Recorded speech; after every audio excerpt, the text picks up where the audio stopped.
Go. Okay, so what topic you want to start with first? I don't know. I don't know, but my ass is white and my butthole is green. Do you yeah, need me? Or do you want me to introduce myself yeah, at all? sure. Yeah, of course. Yeah, introduce yourself, please. Okay. I beg of you. Do it right now. For your audience, I am Exalted Sillva. I am currently one of the probably not as much anymore, but I have the most experience routing XD Gate of Darkness currently. Fuck Carvana. Hmm? Fuck Carvana. It's a piece of shit. It's worthless. It is. It's just a paperweight. It's I it's a paperweight. Yeah, my most recent failure was trying to route Jolteon Carvana. Carvana can barely do anything, even with Espeon carrying it. It's sad. If it had like 20 more base defense, we would consider it. No, no, no, no, no, no. It needs another 2 levels starting in order for me to consider it. Mareep is still better. Yes. For his audience, I've done routing with basically every evolution, and I've narrowed down the partner Pokemon that can be usable for decent times in XD. Except Umbreon. Umbreon is unusable. I've used it. Okay, but was it fast? Umbreon's shit. What do you want Yeah. from me? Basically your usable starters Or are Flareon, Vaporeon, Espeon, and Jolteon. yeah, and your secondary. Even Eevee is more usable than Umbreon. Even Eevee's more usable than Umbreon. I think Umbreon is more usable than Eevee. But the issue is there's only 2 major and then a minor secondary. Teddiursa and Mareep are the 2 major ones. Obviously Teddy is faster because it's in the any percent route. If you could manip a hidden power ice for Flaffy, would it be better? Yes. Okay, let's find it. Let's get that bot to find that minute for us. We'll do it. We'll try it sometime for the memes, and then Houndour can sort of do the run. Okay, it can sort of do it. It has better defense than Carvana, arguably. Yes. And it has better, in general, it has better stats. It's a glass cannon. It just blows up shit. It just nukes the field with its flamethrowers and fire blasts. And the other issue with Houndoom is its experience curve is really bad. So at some point you just have to ditch its experience and be like, nope, we are going all in on Espeon or Jolteon. And you just use it as a death stick. Yeah, you do your best to let it just fire blast things to death. You use it to reduce damage to Earthquake by Espeon by 50%, and that's pretty much all you use it for. No. In Call on XD, Earthquake is 100% damage all the time. Oh, okay. Never mind. Oh, yeah, I forgot about that. This is the Gen 4, guys. Where they fucked all the doubles mechanics. Yeah. Sure, that's the Gen 4 fucking all the doubles mechanics, not allowing you to catch Pokemon while they're underground. Like, what the fuck kind of shit is that? Just throw the ball in the fucking ground and throw it in the fucking air, you little 10-year-old thing. Damn it. Get better aim. Some other information about me, I do a little bit of Fire Emblem now and again. Sometimes GZ and I, and maybe Helio. Mostly Helio. But we'll sometimes do races. And I'll make Helio almost pass out laughing because I'm so funny. Yeah, we all mess around when we do the blind speedruns, and I've won, I've won a couple, but also we all just stick around, and I always choose the worst possible position to start with, and And if I get completely fucked over, I just quit. Yeah, and I've done that once too. That was disappointing. Yeah, did you notice the spoon in the notes on the thumbnail, Sillva? Speaking of rooting, do you know what the spoon with the notes on it mean? Just take a guess. No. It means spoon-feeding route notes. So I have this. Yeah. So I have this thing where I like hate it when people say, "Oh, where are the notes for the game?" And then you don't run it because there's no notes because they're too lazy to fucking route it themselves. Because they don't have the time and they have lives, It's like, fuck you and your life. Just spend your time rooting like I did. My first route I did was the first full route I did was Exalted on Houndoom, and I spent like 30 hours because I was learning the game from scratch. I did not even open up any percent notes. I just went at the game, and that was my first big experience. People should realize, hey, I'll learn a whole lot more about the game by just doing a route from scratch. And just doing the route, yeah, 100%. That's what I tell people. Like I tell people, but they just don't listen to me. They give some fucking excuse. Route, make it yourself. If you're better off. You're better off. Yes. Yeah. I've slowly got Helio to make his own routes. And Helio's doing very much. He's past the master, allegedly. He's doing good. I've stopped routing for a while because I have life going on. Yeah, we have life. We got jobs and potentially stuff to do. We have things in the real world to do, and a lot of speedrunners don't have things in the real world to do other than maybe jobs. Which speedrunning is their job. Yeah, it's like their second job. Yeah, it's kind of sad.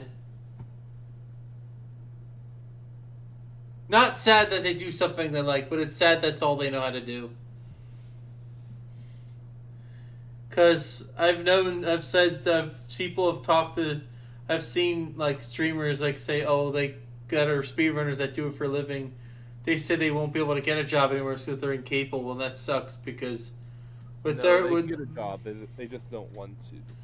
Yeah, they don't want to because it's like fuck working. I mean, at work, the reason I don't run too much is it's one, I'm like in a slump and I'm sort of in a rough patch, and I just have no motivation to do it unless I have like a spark on, like with the whole Pocket Monster Stadium 2 I've been doing recently, and yeah, no goods. It's just no motivation just equals no drive equals no point. The main reason why I don't speedrun is one, my time is too scattered. On the days I have off, I have a lot of things I need to get done. Same with me, honestly. And like I do, the reason why I do routing anymore is because I still want to do a lot of the same speedrunning stuff, but at the same time, no time. Speedrun take the world record for XZ is 4 hours and 20 minutes or something like that. We need to get you new speed games, my guy.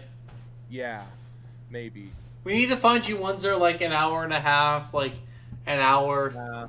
I don't think I have the patience to speedrun anymore. I will route though. No, I mean yeah, maybe it could just be the router.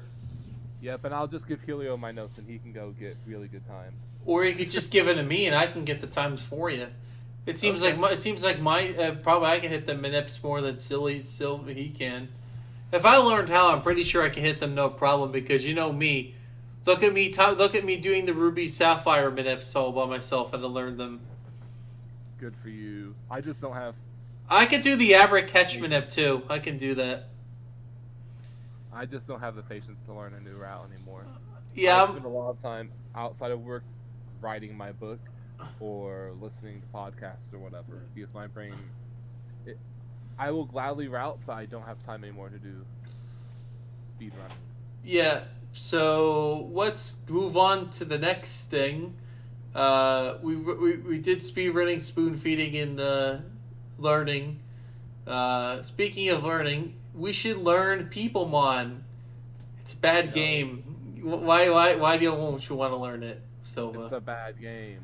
I don't think you've watched the ending of the run to know. I have. I watched your speedrun real quick. No, what'd you think of the ending? Like, is it fucked? It's boring. No, but the ending, like, did you read all that text? I did. The idea is that we're controlled little puppets. Yeah, basically, in a sense, it's sort of giving like a commentary of, how that's kind of my favorite part of the run, is just mashing through that end text. And I feel like I think I found pretty much all I could with that game. Like, I found a lot. I think it's pretty optimized, minus like a few little things. Like you could text. Nice that you can beat the game at the start of the game with whatever you're given to start with, and then at the end it's just like, yeah, you yourself. You're not supposed to skip that guy. You're not supposed to. Like like when the guy rotates, right? He's on a cycle when you enter the building. But the thing is, you don't know what cycle he's on, and that's what I mean when I say it's RNG, because you can't see him before you try to dodge him, because you could just be facing you, you just hit him, and you waste like your run's dead.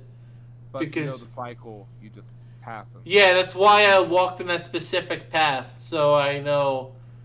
And if I time that wait, and I can just go right through. When he turns down, sometimes he'll hit you. And because the time, and then if you walk, it takes a while for him to hit you, and sometimes it doesn't. And if you go in the corner and he turns down, then you turn right, he won't be able to see you. If you notice, right, like when you if you notice, when you see I'm not sure if you've seen some of my attempts of it, but like if you walk, he has a lower range to the right than he does facing downward. You understand? Like when you go up toward him, his range is higher than if you were to go right. Yeah. That's how I know they weren't intending for you to skip him, because the guy didn't program enough of a range to the right. Because I think he had to give you room to get out without. I think he wanted to make sure you couldn't be blocked in if he tagged you. No, because like when you go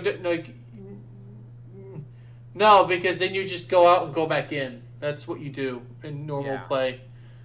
But if you get hit, you have to fight like 3 dudes, and all the animations, there's no way to turn them off. And each action is decided by the frame you press the button or do it. So it's based on frame, like the frame you press the thing. So it looks like it's like the ROM is based off Red and Blue. Yep, pretty much. Yep. But no, it's not like a ROM. It's like a mod. It's actually a fan game. Like somebody made this. Okay. Like this is like, if you look at the website, right? It's his own line of code. Like he sort of made this himself, and he made it as a meme, really. I like the fact that the boss, like, if you beat him, he's like, "This is the greatest witch hunt in history." It's such a bad, like, stupid joke, because at that time, that was Trump's, like, meme. Yeah. He's like, "Oh, this is the greatest witch hunt in history." And then he, like, sends out, like, a max level of you, basically. And then, like, Woke comes in, it's like, "Oh, hey, he caught, like, a you before I did. I wish I would have gotten a Trump myself." Because, the idea of the phones is, like, you're networking with people, basically. And this is why I like the philosophy of the commentary of the game. Because catching people doesn't mean you catch them. It means you get their number, basically. And you're calling them. Okay. So that's kind of why I think the ending is even more dark than you might think, than it's just a conspiracy thing. Like, parts of it is like, oh, there's surveillance, but we don't actually know it, which is, it's actually fact. There's actually is surveillance around. And even Discord has some sort of like somewhat surveillance system, but they don't really use it. It's like the pig in the fucking Gerber-Ventures Billy and Mandy eating the donuts while they're fucking playing the levels. But yeah, that's pretty much Peoplemon. It's a meme. If you want to run it, go for it. If you have anything, just why not? Okay. Yeah. Now let's go on to the next one. I think we should save the text part of it to the end. Let's see. Learning is good. Learning is good. What do you think? Do we think learning's good? Yeah, that's really broad to say. Yeah, I think learning is general. Like learning to route, learning to speedrun, learning to do anything is good. I don't know. I have nothing else to comment on that. Do you have anything else to comment on that? Probably. I think the better place to start is we should all have the humility to say we don't know a whole lot. Hmm.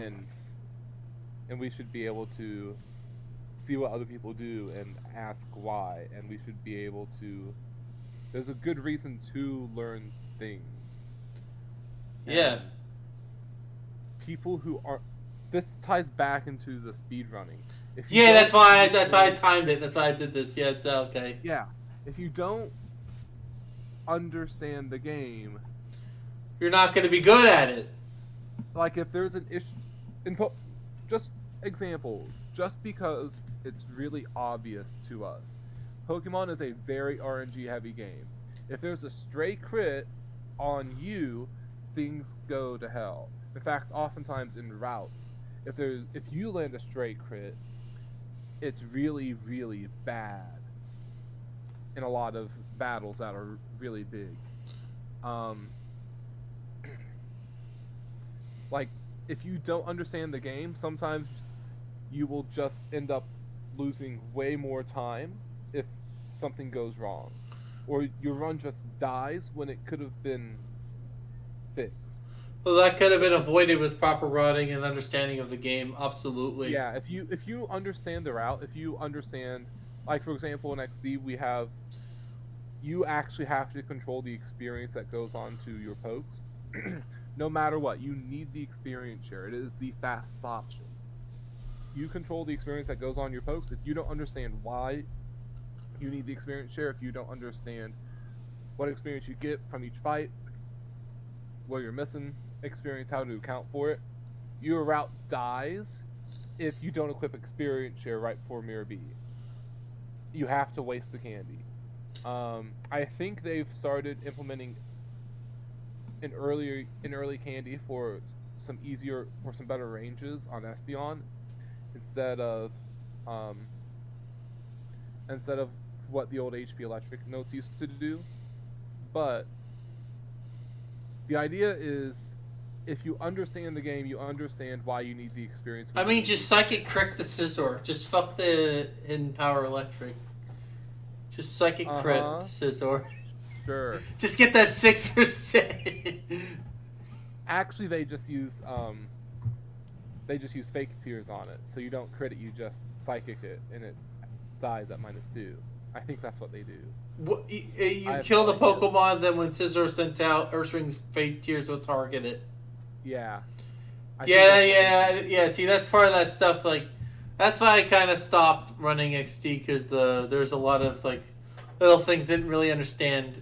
So it's not the game wasn't for me. Yeah. But anyways, this ties directly back into learning why you need to understand the game you're running. Oftentimes, like, obviously there are a lot of platforming games that you can just learn the mechanic and then use it in the speedrun. But there are games like Pokemon where there's things that you should know, or else your run's going to die if something goes wrong. And you need to know all the little nuances and shit like that. And people think the problem with Pokemon, this is the big thing I say to everyone, and this is the big problem with everyone's train of thought. How do I do it? And the answer is just you learn how to do it. It may be different than just picking up or just practicing the movement.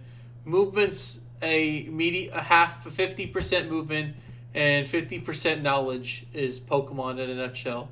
Similar to like Final Fantasy and those games too. Like, those kind of games where it's like RNG stuff. Just in general, anytime you start a new job, anytime you pick up a new hobby, you have to learn. There is something hard that you have to do, and the fact that people are using routes to get good times means that they're bypassing a lot of the work, and then they end up wasting a lot more time not learning the game, and then when things go wrong, they don't have any solutions. So they just lose a whole lot more of their in-life time, and they go through a whole lot more suffering when things go wrong. Now, sometimes there's nothing you can do to avoid that, but if you're picking up a game to speedrun, why are you picking up that game? Is it specifically just to speedrun it? Or is it because you like Pokemon? Or like just in general, do you like the game? If you actually like the game, are you picking up or are you just picking up speedrun it to get good times? Like, there's so many Mario speedruns, there's so many Legend of Zelda speedruns. If you don't actually like the game, what are you doing? If you don't like all the RNG bullshit, you want to manip everything, you might as well just run fucking Zelda or Mario at that point, because Pokemon would be too easy. Imagine being able to manip every battle. Like, everything would be so trivial. Isn't that basically that's really close to red, blue, yellow speedruns? You manip everything. I don't know if you manip the battles yet. I don't know if you do that. Manip the battles. But imagine if you could manip them. But imagine if they figured out ways to do it and then in real time. Manip that first battle with the Mudkip. Oh, you do that. Yeah, you manip the Mudkip in Zigzagoon battle because it creates they routed a chain of walking cycles. That way you don't get any encounters to the first rival fight. I believe that's what's going on there. Oh, yeah, like I said, I don't know all that stuff really.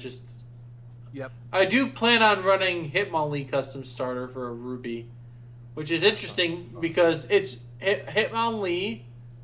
Out of all the Pokemon in the game, between Hitmonlee and Zangoose, Hitmonlee's better. One, it's fighting type. Its move pool looks weird. It may be getting all fighting types, but it gets Meditate at level 6 in Ruby Sapphire. You do have to find some ways to handle. Don't worry about it. Zubat, you just go +2 and kill it with Rolling Kick. Who cares? You just do +2, use Revenge. Yeah. No, you just use Foresight and Earthquake. Earthquake is a good answer. But you have Foresight until you get Earthquake. But my point is, anytime you want to do something hard, you have to be invested. Why are you doing a speedrun? Do you like the game? If you like the game, why don't you learn the mechanics that are important for the speedrun? Why don't you understand why you have to use those mechanics?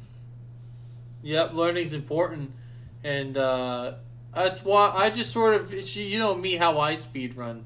Sillva could just tell you very easily how I speedrun. I just do things. But I've learned to root more. Like with Stadium 2, I've been finding stuff I think is far better than what the record does and far what anybody else does. I think my Elite 4 is better. Yeah, I'm trying. Like, it's just the game's fucking me over. I'm just burnt out. Stadium 2 has been brutal to me. Like, I would get close to an end of a run and be on decent pace, and then my run just get fucked over by something. And, like, your times are really close to world record, if not beating it most of the time. So I'm expecting you to get record soon. Yeah, it's tough. Like, it's tough, man. It's tough. I understand. With my route, the little things that... The luck factors, if you get lucky with my route versus Worcester's route, my time saves 3 minutes over his. So my theory, I should have a 148 on VC. For Switch VC, I should have a 148. But that's you can 3-turn Karen, you one-shot the Umbreon with Explosion, you crit the Vileplume with Psychic, and then you can one-shot the Victreebel and one-shot the Victreebel, and you pretty much have like a perfect fight. And I've created like safety strats for Koga and stuff. So I use Geodude specifically as a safety thing for Electrode, because it can't get mirror coated by... Because if you use Kadabra on Electrode, it's the 2-shot, but it's a roll. And to avoid that roll, I just get a guaranteed 2-shot with Geodude. And then if Ariados comes out, it will always like use Spiderweb, depending on HP. If you're really, really low and you've missed a lot of EQs, it potentially could go for a dig, and then you would Earthquake it. It would only go for dig if it can kill you. And it usually never goes for dig because like Ariados is weak. It gets a 7A attack. So yeah. So Bruno, I have a recent development. You might have noticed I've been using Heracross in the fight. I have not. So I figured out the problem to the Kangaskhan problem. I would get the Blastoise lead. Well, if I get the Blastoise lead, I just switch into Haunter. If I don't get crit first turn, I'm not screwed. But if I don't get crit by Surf, I win the fight. Because all I gotta do is send in Heracross, counter first turn, counter again, pray I don't get crit by Machamp. And then even if I do get crit, Kadabra just finishes the entire fight on its own. That's really good. So like if Machamp crits me with strength, it's actually faster because I counter it, and then I'm in reverse range to be able to, if the Golem comes out, I just sweep it, kill it with reversal. I don't have to endure. So it makes Bruno really safe. And the only way I'll lose to Bruno is if Kangaskhan confuses me with Dizzy Punch, and I get hurt. And that's like a 30%.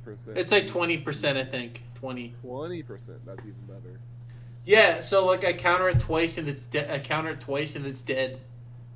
And I just endure on the Machamp, reversal, done. It's dead because I outspeed Machamp. Wow. I figured that out all myself. I was like, you know what? Why not just have this Heracross on this team? Let's see what it can do in the fight.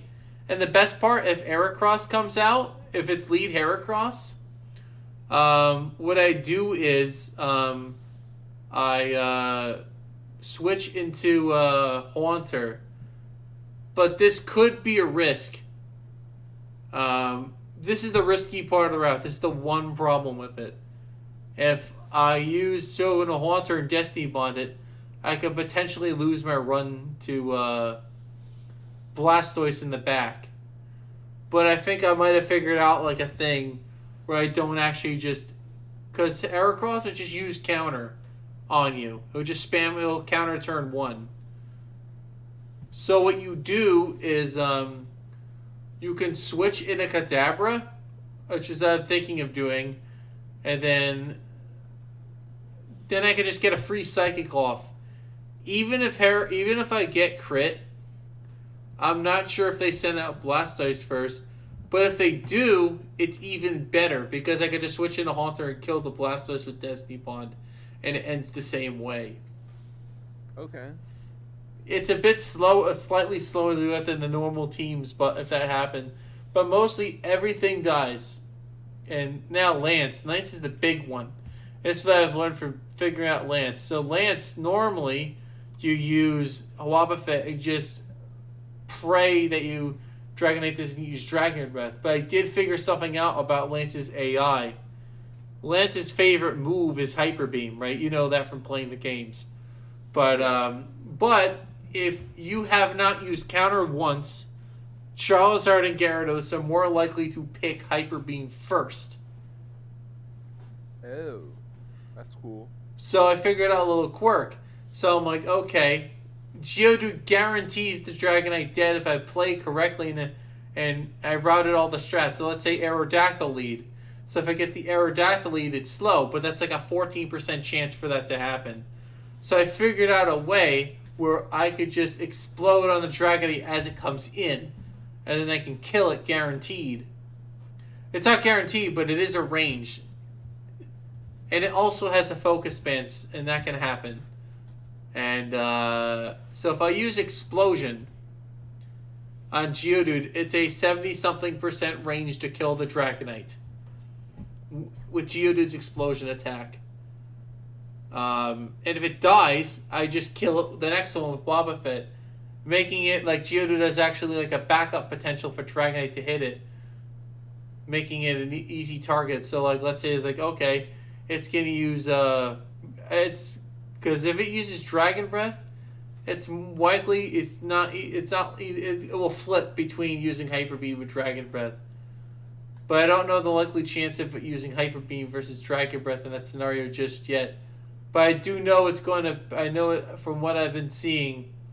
I would see Dragon Breath up. But even if as long as I don't get hacks, I can win the fight. And that's what's nice. I win the fight, and if Dragonite dies before I use counter, I can just spam counter and win the fight that way.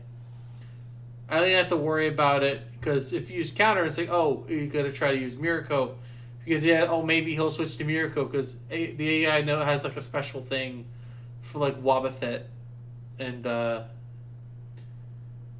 another funny strat I've been learning, I was like, okay, let me try making an Erica and Red team. So, Jinx, Coughing, and, Pineco are all Erica's, and they're all for Erica. Okay. So I used those Pokemon for Erica, but I found a way to use Coughing and Wheezing in the red fight. But I also could use Pineco. But each one of them has their own merit. If I use Coughing, Meganium could potentially switch out. But if Typhlosion comes second, I could potentially live the Flamethrower, whereas Pineco can't. Okay. But I decide the thing is, Coughing has Fire Blast, but if Scizor comes out, Coughing will immediately Scizor will most highly will switch because it's a guaranteed kill with Fire Blast. Like I did the calcs, it's a guaranteed kill with Fire Blast. And I've learned that the Scizor will switch out, and it will not stay in. But Meganium will Body Slam or switch out, but it's more likely to use Body Slam once. But if it paralyzes you and you get paralyzed, it will switch out to Tauros and try to Earthquake you. That I did test, which is pretty neat. So I made an entire 8-route team, an 8-team route for Stadium. Originally the route used 11 teams, but I've condensed it down to 8, which I think is a significant drop in team lists. That's really useful. So for people that don't want to fucking go in the team builder each to the rental selection and pick the teams manually, I have been nipped a team that's for Misty, Brock, and Faulkner, and it works for all of them. And it works for all those people. Though you get less, though the Team Brock matchup is less favorable for you to get a good team, the good team is still the popular team that they'll pick. And I've made it. Though the Faulkner leads are the Faulkner teams are a bit worse. If you get the good one, you still get it anyway, which is nice. And I've also changed the Bugsy thing. The only thing with my Bugsy fight, there's the Bugsy's gym, is that there's a trainer in there that has a Pikachu, and it wastes time if it shows up. Because you generally try to go in with Scyther and just sweep a Wing Attack after you blow up on the first one. But the Pikachu will show up sometimes. It's a low chance. It's a lower chance, but it can happen. And it sucks when it does. And it happens to me a lot more often, and has potentially killed one of my paces. But, I made the team so I made Nick a bit more consistent. So there are 2 types of things that Nick can do with Seeking and Kadabra versus Kadabra. Either you could just spam Waterfall and Endure, or just go for Horn Drill. If it goes for Waterfall, I guarantee win the fight. Hitmontop, Hitmonlee, Dotrio cannot touch Scyther. They cannot kill it. Like, it would take forever. And, the strats for Chuck are very similar to already, but Scyther does have a niche in it, and it has a berry attached specifically for Chuck. and it's for the potential Scyther versus Poliwrath scenario, which is what I sort of came up with for those fights, and that's pretty much most of my contributions, along with the the Jasmine team. The Elite Four team I mentioned is for 4 gyms: Jasmine, Janine, Price, and Elite Four. Okay. That's a significant use of one team. Because all the Pokemon you get are rentals, so I think that's a significant boost to. That's a significant boost. I think that's really good, and I think that's a lot better than doing all that. I think it's significantly better. At the very least, you will force everyone else to realize you can just save time by using fewer rental teams by having to swap less. We don't have to. No, it's more like you pick. You start the run with the team already selected for Misty. Okay. You save more time in having to do that selection, so you get more attempts in doing my route. You get more chances, faster attempts. So you're not picking the team every time you're losing to go have to fight Misty, because you fight Misty first. Okay.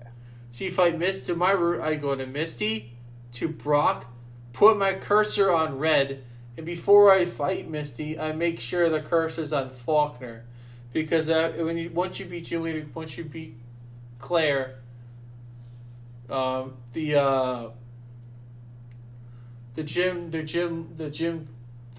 cursor will always be at Claire. So I put it to Brock before Faulkner before I start. Once I beat the Kanto, when I do an attempt, and this is so I save inputs in the entire run. Those inputs cost about 3 to 4 seconds, between 2 to 4 seconds, and I'm willing to save those 2 or 4 seconds to make the run more brutal at the end. Okay. And I think those 3 to 4 seconds, even though it's so little time, I think it's justifiably worth it to me. Which is why I do it. I need any time I can get to beat them. So. Okay. And I'm excited to see where this goes. Yeah, we saved the best topic for last. VTubers. What do you think of this whole infestation of VTubers filing up across our social media? I think VTubers was inevitable.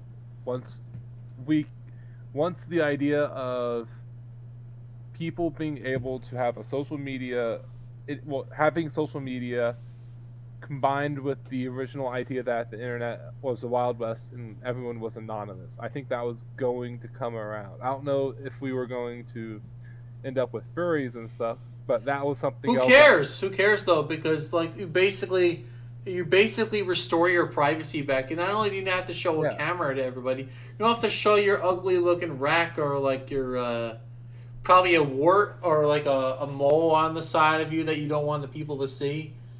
You have to show that potential blackhead on the top of your lip. You'd be able to hide yourself. And I think a VTuber, a ping tuber is a healthy way to do that. And anyone I think that VTubers also come with their own problems. Weirdos. Just in general, yeah. But that's part of how the media works. So because of you having attention online, there's always going to be one-way. People are going to have a one-way interest because there's so many people that attract to you, and you might know some of your some of your sincere followers by name, but with a massive audience, there's going to be a percentage of them that are going to be very core and going to have a very strong interest in your life. And with VTubers, that gets a little scary because imagine a 25-year-old guy who puts on a persona of a 14-year-old girl VTuber outfit online. No. Yeah. Oh. One, because our society is collapsing, there are definitely going to be a lot more weirdos out there. Oof. I'm not so concerned about right now. Right now, we just have to worry about guys who are lonely, who in spite of knowing that they're just talking to someone putting on a persona, they still get attached. I'm less like you. As long as you're careful, you can insert there's memes inside of her fucking dick hole. Sorry. Sorry that didn't. I think the future is going to end up being that there's going to be communities where you're okay knowing that the person you're interacting with isn't the person they are outside of the screen. You know that, but you still interact with them. They're still. How dare you not say "come" while you're eating white soup? How dare you? How dare you not say "come" in public? There are going to be places where you want the VTuber experience, you want the anonymity. There's going to be places like that. But I also think there are going to be places where you want to have serious conversations, and there are going to be places where you're going to strip away the anonymity because, and like it's a sketchy business to be in if you want to put yourself online. There's going to be risk, but there's going to be places where real people have real conversations, and then there's going to be places where people want to consume. Anonymous people go hang out with a VTuber, and there's going to be ways that VTubers have anonymity. They're probably going to be able to. The way it's starting to show is that they're going to have their own businesses, and they're going to be streaming from businesses. Well, they're going to be streaming from houses that those businesses own, and those businesses are going to be owned by the VTuber's persona, which will be trademarked. So basically, a solo LMM. So There's basically, a solo MLM movement. It's a solo. It's MLM, but with a single person in the MLM. No, I think that there's going to be LLCs owning property specifically owned by trademarked and copyrighted personas that these people own.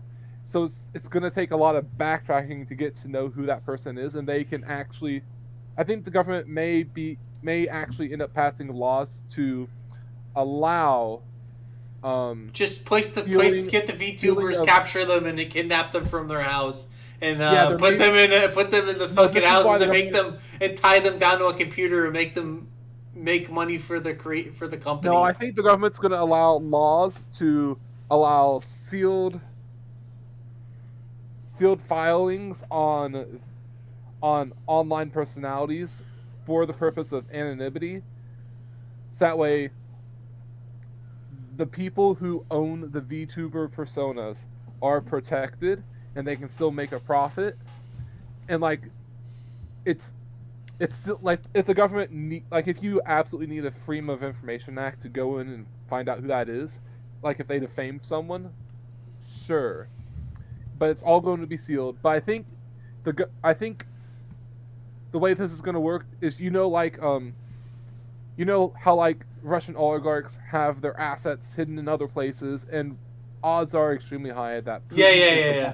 on Earth, but he doesn't physically own any of it. It's not in his paperwork, but so it's like an NFT sort of. I think there's going to be another level of separation. Oh, I don't understand any of this jargon you're talking about. But yeah, pretty much VTubers are good. They're a good thing. I I think they're going to stay around.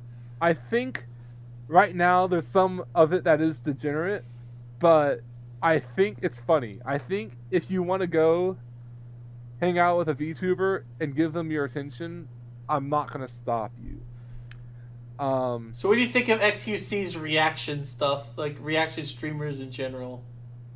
Oh, I think reaction streamers are.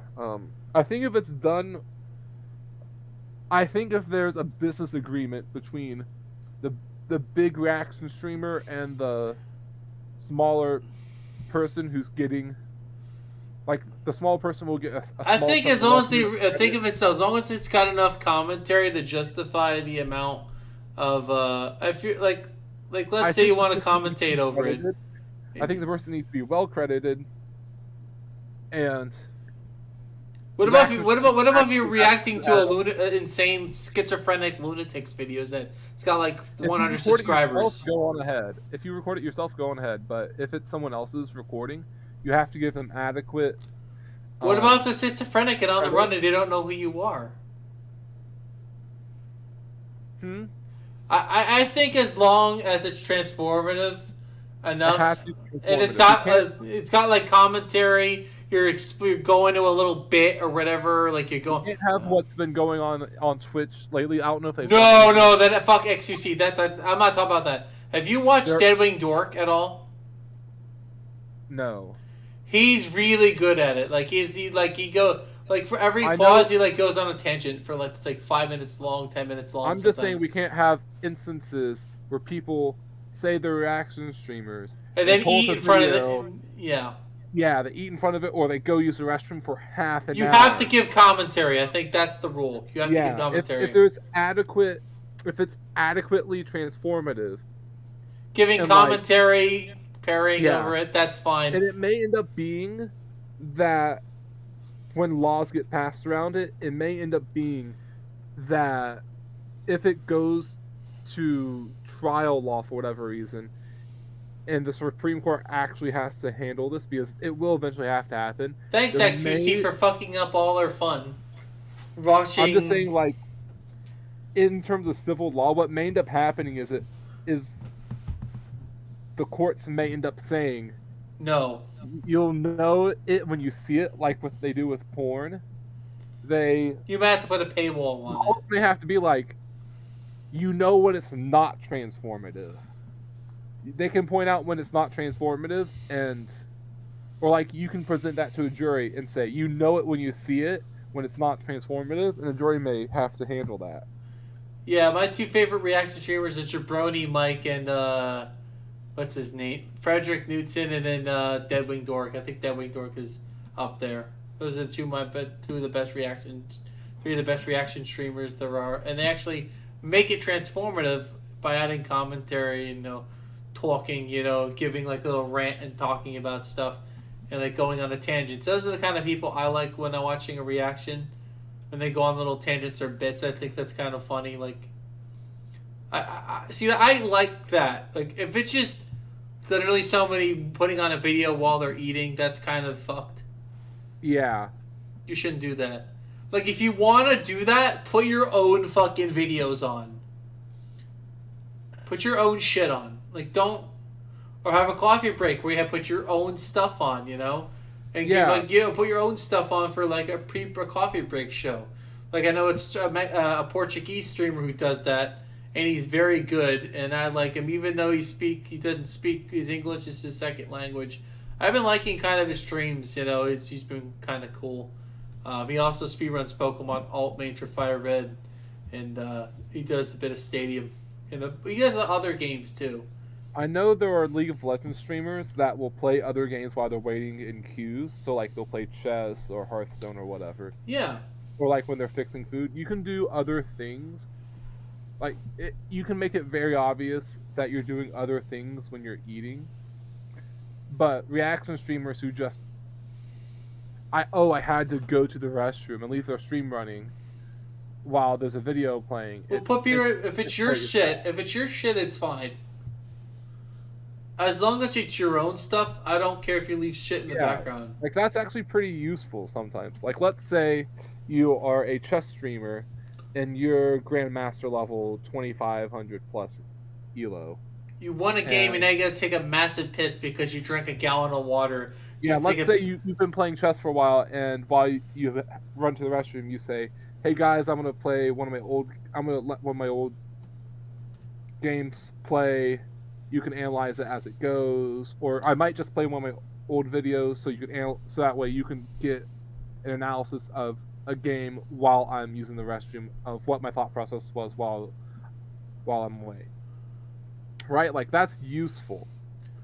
Or, like, let's say you are a music creator in addition to something else. You can actually just play your own music while you're AFK. Like, that would be useful. Yeah. Or you can play, like, open source music. Like Frederick Knutson's Down the Rabbit Hole track by Robert down there. He's got his... All those are his. He allows you to play them, which is kind of cool. Yeah, so honestly, I think this has been a good podcast. This is Sillva, and I'm gonna plug his links in the description. And I don't post on my YouTube as much as I should. I'm gonna post both your Twitch and your YouTube. So follow him on Twitch. Get his affiliate back. I'm trying to get his affiliate back, guys. We need to get his affiliate back. We need to get his YouTube down to at least 2 subs by the time 3 weeks this video comes up. 10 followers on Twitch and 2 subs on YouTube. Let's do it. Let's make that a goal, guys. All right. Thank you, Sillva, for podcast. We'll definitely come. It's going to be your turn to come up with topics next week. Yeah, I'll come up with some topics for next time. And maybe we can add another guest in. Maybe we can add that Helio guy in there. Maybe he'd like to join us. Maybe. Yeah, like I said, yesterday was hell at work, and oh God, I didn't get any sleep last night either. Yeah, so I'm really excited. Thank you for doing this podcast with me. I appreciate it. I'm gonna be uploading this. It should be up by by the time it should be up, it probably should be up by 11 o'clock. All right, okay. Cheers, Sillva. Bye. Thank you for joining. Bye-bye.